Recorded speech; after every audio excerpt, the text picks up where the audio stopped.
तर राहुल गांधींनी छत्रपती शिवाजी महाराजांना श्रद्धांजली वाहिली आहे। शिवजयंतीवर ट्विट करताना त्यांनी श्रद्धांजली वाहिली आहे। राहुल गांधींच्या या ट्विटनंतर भाजपनं आता जोरदार टीका केलेली आहे।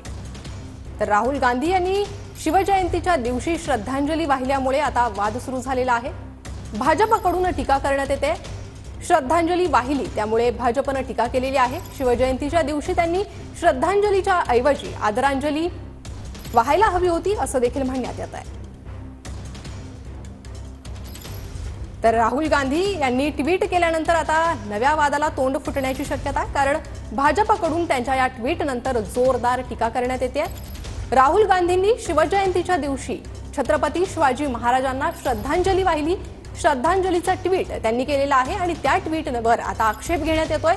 राहुल गांधी यांनी शिवजयंतीच्या दिवशी आदरांजली वाहायला हवी होती, त्यांनी श्रद्धांजली हा शब्द प्रयोग करायला नको होता असं म्हणण्यात येत आहे आणि यावरूनच आता भाजपकडून जोरदार टीका करण्यात येते।